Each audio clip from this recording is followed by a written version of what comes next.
Francis Khalifa, bonjour, Boker Tov. Bonjour. Merci beaucoup. Nos excuses de vous avoir peut-être réveillé de si bon matin, puisqu'il n'est que 7h10 à Paris. Un plaisir. Voilà, mais surtout vous avez eu 2 jours, on va dire, sur les chapeaux de roue à l'occasion de la visite du président israélien Reuven Rivlin à Paris. Une visite, je le disais tout à l'heure à nos auditeurs, qui n'a pas été tellement couvert par la presse et les médias israéliens. Peut-être que vous nous donnerez une explication, mais en tout cas, l'explication elle vient peut-être d'ici. Mais une visite donc au cours de laquelle on a célébré le 70e anniversaire des relations entre la France et Israël, avec une réception mercredi soir à l'Élysée, hier soir à l'hôtel de ville de Paris, et puis le CRIF aussi était impliqué. Vous allez nous expliquer l'implication du CRIF également. Comment vous résumez cette visite du président israélien à Paris ? Écoutez, d'abord, ce que je voudrais dire, c'est qu'une visite d'un dirigeant israélien, et d'autant plus d'un président israélien à Paris, est une visite importante pour la communauté juive de France, pour les amis d'Israël en France, et pour le renforcement de la relation entre la France et Israël. Et pour nous, c'était important de donner à cette visite la grandeur et la communication qu'elle méritait. Je crois qu'en France, les choses se sont bien passées, puisque le président a passé 2 jours en France. Il a été, comme vous l'avez dit, l'hôte du président de la République à l'Élysée, où un dîner officiel a été offert, où une grande partie des dirigeants de la communauté juive se trouvaient. Il a ensuite pu inaugurer une exposition au Quai d'Orsay, une exposition sur les diplomates qui avaient été élevés au rang de juste parmi les nations. Et là encore, le président de l'État d'Israël a pu s'exprimer, parce qu'à chaque fois, ce qu'il faut dire, je crois, c'est qu'à chaque manifestation, le président de l'État d'Israël, Reuven Rivlin, a pu s'exprimer, présenter les positions, les positions de l'État d'Israël sur certains sujets, exprimer les désaccords qu'il avait également avec la politique française au Moyen-Orient. Je crois que ça a été, bien que le président de l'État d'Israël ne soit pas un homme politique, un homme qui est en charge de la politique de l'État d'Israël, en tout cas, il a aussi rappelé ce que représentait comme danger l'Iran pour Israël. Il a rappelé, et je crois que vous savez à quel point il est engagé dans le dialogue interculturel et dans le dialogue justement avec les musulmans, et donc il a eu d'ailleurs cette réunion. Oui. Voilà, il y a eu d'ailleurs une réunion avec on va dire des responsables de toutes les religions musulmanes, juives et chrétiennes, si je ne m'abuse. Surtout musulmanes. Surtout musulmanes. Ouais. Voilà, surtout. Il a voulu avoir une rencontre interreligieuse entre les musulmans et les juifs, et ça s'est très bien passé, puisqu'il y avait une très grosse représentant d'imams musulmans et de personnalités musulmanes qui ont assisté à cette rencontre aux côtés des responsables de la communauté juive dans sa diversité. Qu'est-ce que vous avez-vous retiré ? Vous y étiez ? Qu'est-ce que vous avez retiré ? Oui, j'y étais, mais j'ai retiré d'abord une forte capacité d'écoute du président, une expression forte justement il nous a rappelé la nécessité de l'unité entre ce que lui appelle les 4 tribus d'Israël. Je crois que vous connaissez cette image qu'il a de l'État d'Israël, de cette nécessité d'unifier ces 4 tribus. Et je crois que moi, personnellement, j'avais envie d'ajouter que, bien sûr, c'est 4 tribus d'Israël, mais je crois qu'on peut-être ajouter une 5e tribu, c'est la tribu des amis d'Israël et des Juifs de la diaspora.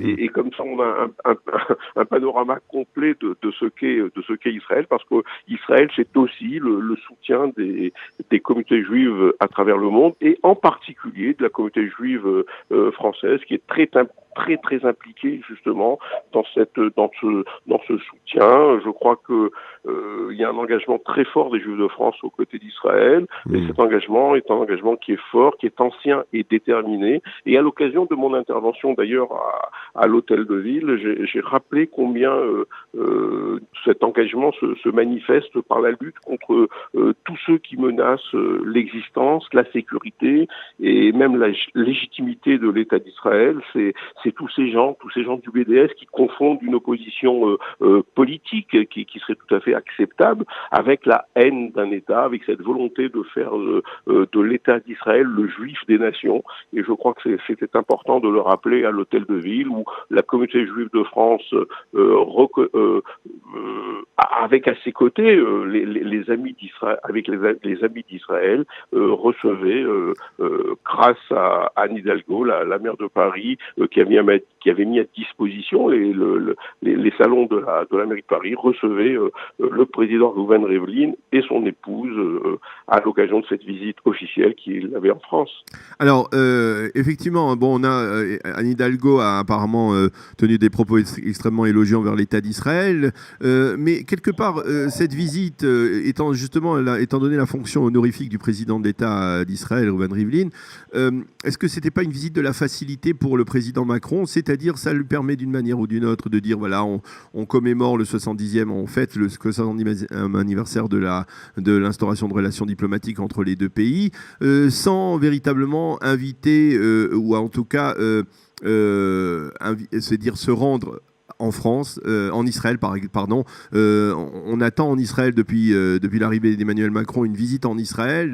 D'ordinaire, les derniers présidents de la République avaient l'habitude de venir en Israël assez rapidement. Hein. C'était le cas de Nicolas Sarkozy, de François Hollande. Pourquoi finalement on a le sentiment que Emmanuel Macron tarde avant de venir en Israël ?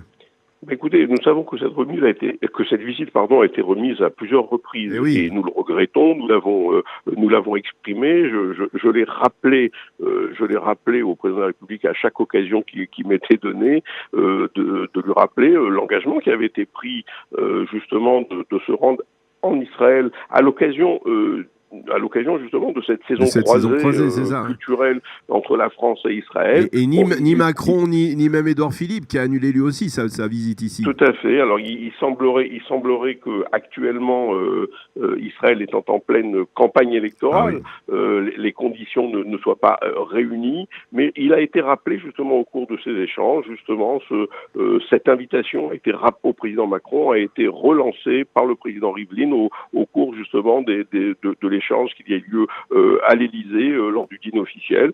Mais j'ai bon espoir que cette visite se fasse peut-être après les élections qui doivent se dérouler en Israël. Comment vous résumez aujourd'hui les relations diplomatiques entre les deux pays ? Est-ce que vous avez le sentiment qu'elles sont toujours on va dire, entaché ou terni par on va dire, la focalisation de la France autour du problème du conflit israélo-palestinien, ou bien, quelque part, de la France, comme d'autres pays, hein, comme d'autres grandes nations, en particulier les nations émergentes, comme l'Inde, la Chine ou d'autres pays, comme cela, d'une grande puissance, comprennent que, quelque part, l'État d'Israël a un apport particulier parmi les nations, une expertise particulière en matière de lutte contre le terrorisme, une expertise particulière en matière de high-tech, de cyber et de tous ces domaines, et que finalement on se réajuste en fonction. Écoutez, je crois que ce sont les deux à la fois. D'abord, ce qu'il faut rappeler, c'est que les relations entre la France et l'État d'Israël sont des relations qui sont ancienne. C'est une relation d'amitié qui est ancienne. La France faisait partie des premiers pays qui ont reconnu l'État d'Israël à l'ONU. Ça faisait partie des pays qui ont contribué. Pas tout de suite, hein, parce qu'il y a 2 jours, Dr Thila Hershko nous expliquait que c'était justement, il a fallu quand même 6 à 8 mois pour que la France reconnaisse l'État d'Israël. Oui, mais c'était un petit peu le cas de nombreux pays. Mais n'oublions pas le rôle qu'a joué la France par la suite, bien sûr. Dans les premières années de l'indépendance de l'État d'Israël. N'oublions pas le rôle qu'a joué aussi la France dans cette indépendance de l'État d'Israël. Non, je crois que les relations entre la France et Israël sont des relations d'amitié qui sont longues, anciennes, et que l'on ne peut pas mettre au même niveau que les relations avec ces nouveaux pays émergents, justement, qui ont des relations récentes. Et bien évidemment, le président de la République rappeler ces relations anciennes, à rappeler le souci essentiel de la France qui était la sécurité de l'État d'Israël, et à rappeler également, bien sûr, les collaborations qui étaient très fortes entre la France et Israël dans le domaine justement du terrorisme, de la lutte contre le terrorisme. Il a rappelé également l'admiration qu'il avait pour la Start-up Nation, comme il dit, et comme on a coutume de dire lorsque l'on parle d'Israël maintenant. Je crois que qui n'empêche que j'ai retenu une phrase qui m'a paru emblématique un petit peu de la relation entre la France et Israël, c'est que finalement les deux pays sont d'accord sur leur désaccord. Et c'est vrai que le problème palestinien, la gestion du problème palestinien est un désaccord important entre les deux pays. Alors, au sein du CRIF, est-ce que vous constatez dans vos dialogues avec les autorités françaises, à différents échelons, est-ce que vous constatez justement un changement d'approche par rapport à, justement, de par le fait que ces dernières années, l'État d'Israël s'est imposé, on va dire, dans le concert des nations avec ses expertises. Est-ce que, à travers justement les expertises, on va dire cette capacité d'Israël dans les domaines de la haute technologie, dans la lutte contre le terrorisme, eh bien il y a une forme d'admiration pour l'État d'Israël qui se traduit après par la suite par une reconsidération d'une certaine politique qui est menée par la France depuis traditionnellement, on va dire depuis de longues années. Est-ce qu'il y a quelque chose qui est en train de changer ou pas vraiment? Si évolution il y a, j'ai envie de dire qu'elle est vraiment à toute petite dose pour l'instant. Il est évident que la France reste aujourd'hui le pays européen pour qui le problème palestinien, la solution palestinienne est urgente, et c'est le pays qui rappelle constamment son souci de voir émerger dans la région deux États. C'est le pays qui, à mon sens, pour pouvoir avoir une part au dialogue, ou une part justement au processus de paix qui pourrait s'établir justement entre les Israéliens et les Palestiniens. Je crois que c'est pour avoir cette place au dialogue doit non pas avoir des positions pro-israéliennes, mais ce que nous attendons, c'est qu'il y ait des positions équilibrées sur le conflit israélo-palestinien. Et c'est pas le sentiment que nous avons à plusieurs occasions. Nous avons eu l'occasion de constater qu'il y avait un déséquilibre dans la position française. Eh bien, Francis Khalifa, merci beaucoup d'avoir accepté de commenter avec nous ce matin cette visite officielle du président d'État Reuven Rivlin en Israël. Merci encore et Shabbat Shalom. Shabbat Shalom, merci à vous. À bientôt.